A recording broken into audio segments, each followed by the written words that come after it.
Welcome to the Deep Dive. We're jumping straight into the market action from Monday, May 19th, 2025. We'll be looking across stocks, bonds, crypto, metals, really trying to figure out what it all means for you, whether you're trading actively or managing longer-term investments. And our guide for this is the Grok Trade Daily Market Report. We want to pull out the key insights you need from it. Exactly. That report gives us a great snapshot, and we'll dig into what's really driving things. Okay, let's start with stocks then.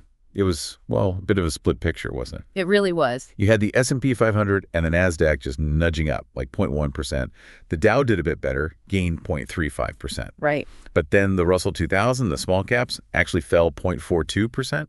What's the initial read on that divergence? Well, it's interesting. Grok Trade points out there was a gap down over the weekend, so some initial weakness. The rebound in the big indices, that suggests some buyers stepped in Grok Trade, called it cautious optimism. Cautious, right? But that Russell lag, yeah, that could mean worries are hitting smaller companies harder, maybe concerns about the economy, credit access. So investors perhaps sticking with the bigger, more established names right now? Could be. Prioritizing liquidity, maybe proven profits in this kind of uncertain environment. Seems plausible. Okay, this is where it gets interesting for active traders. Grok Trade says indicators show the market is overbought, but they also warn these conditions can stick around. So if you're using technicals, how do you navigate that? What kind of indicators are we even talking about here? That's a super important point. You see overbought on something like, say, the RSI, the Relative Strength Index, or stochastics. Okay. And it suggests, prices have moved up fast, maybe too fast, and a pullback might be due. But, and this is the key thing, Grok Trade notes it's not a timing signal on its own. Right, it can stay overbought. Exactly. Strong trends can keep those indicators pinned in overbought territory for a while. So blindly shorting, just based on that, probably not the best move. So what should traders look for instead? You need confirmation. Maybe price breaks a key support level, or you see a divergence, like price makes a new high, but the indicator doesn't. Something else to back it up. Discipline is key. Discipline and a plan. Makes sense. Okay, let's shift to the bigger economic picture.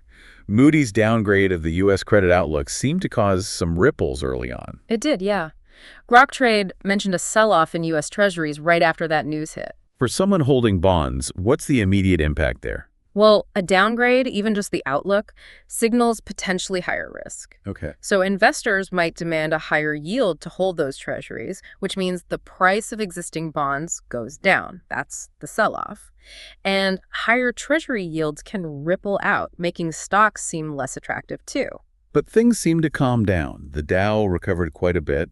Grok Trade pointed to Treasury Secretary Bessent's comments, basically saying the Moody's data was old news. Right. His reassurance definitely helped stabilize sentiment, at least for the moment. It shows how much the market can swing on headlines, doesn't it? How should traders think about that kind of news-driven move? It really highlights that you can't just react, You have to think about the underlying substance. Did Bessent's comments actually fix the reasons why Moody's flagged concerns? Maybe, maybe not. So it could be a short-term relief rally. It could be.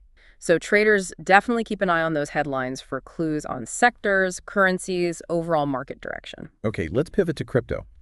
Bitcoin dipped a bit, maybe 0.95%, but it's still hovering just under $103,000, near its all-time high. Yeah, still very elevated. Grok Trade notes strong underlying demand.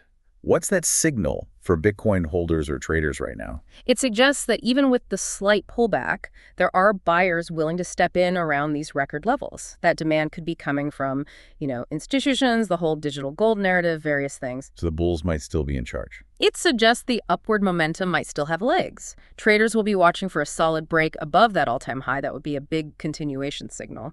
But you also have to be aware of potential profit taking after such a huge run-up. Makes sense. And how about precious metals? They had a good day. Yeah. Gold up almost 1.3%. Silver gained about 0.4%. Yes, some definite strength there. Grok Trade highlighted gold finding support at its 50-day moving average. Silver, meanwhile, is consolidating below its 50- and 20-day moving averages. For someone using technicals, what are the key takeaways? Okay, so the 50-day moving average, that's a pretty common indicator for the medium-term trend. Right. Gold, bouncing off that level, suggests buyers see value there, and the uptrend might still be intact.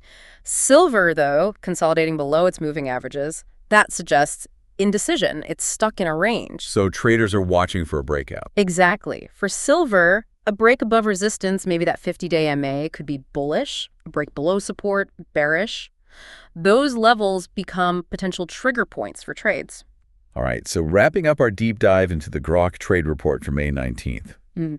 We've seen a mixed stock market, small caps feeling some pain. Mm-hmm. Bitcoin dipped slightly, but is still strong near its highs. Right near those highs, yeah. And precious metals, gold and silver, showing gains.